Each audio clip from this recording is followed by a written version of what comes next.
now rich. The rich, the Basajja Barabas.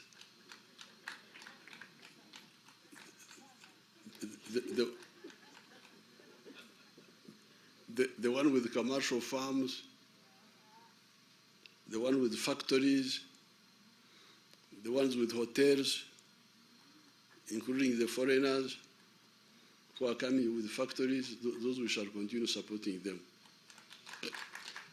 The owners of the real estate, we shall continue supporting those through UDB, Uganda Development Bank, and other instruments. Now, as we speak, 70% of the homesteads are in the money economy. The Chigongos, those are rich people, the Chigongos, the ones with hotels.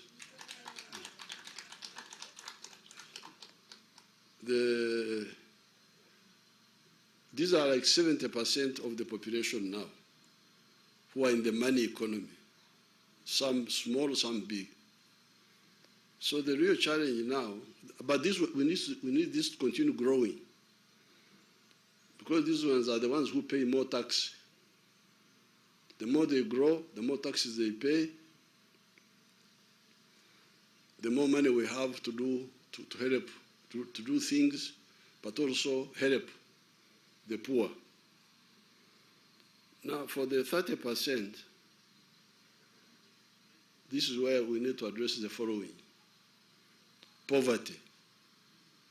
Poverty. The medicine for poverty are these funds which we set aside.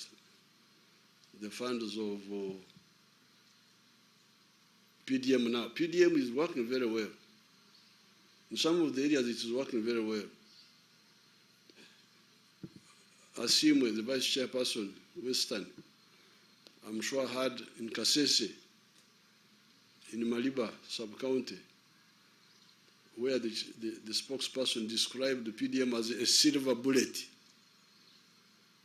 A silver bullet, that it is a silver bullet. It is something that has solved so many problems.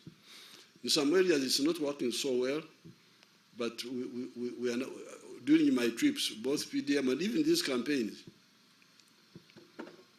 I would be like inspecting, monitoring, and they would tell me what the problem is.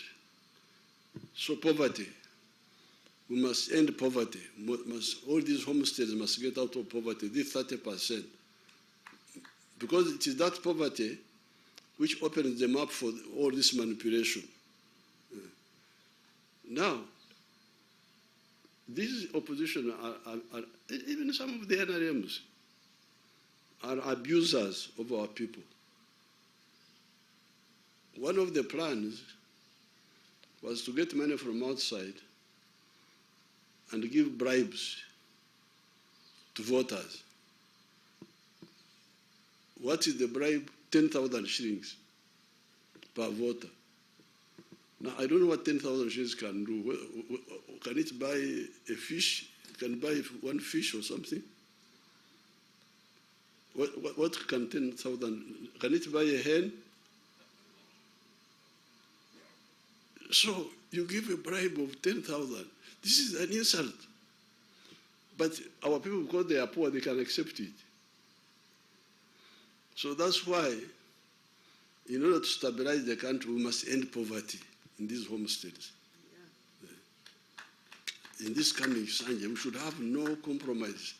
All these homesteads, unless they don't want, they must have capacity to have income, give intandikwa to start generating money for their, so that they are not poor. When I'm moving around, some of the families are giving me gifts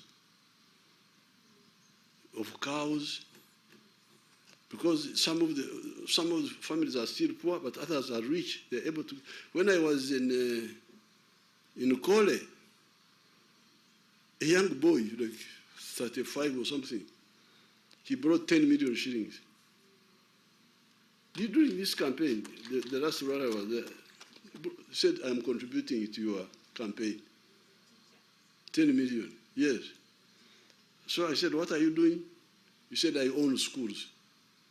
I own 4 schools. So he was contributing to my campaign.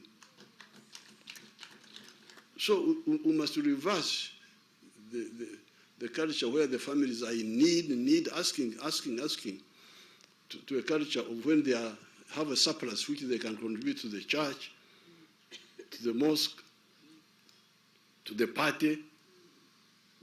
You can imagine if I had 10,000 people giving me 10 million for the party, how much would that be? How much would that be? 10,000 times 10 million times 10,000. 100 billion or a trillion?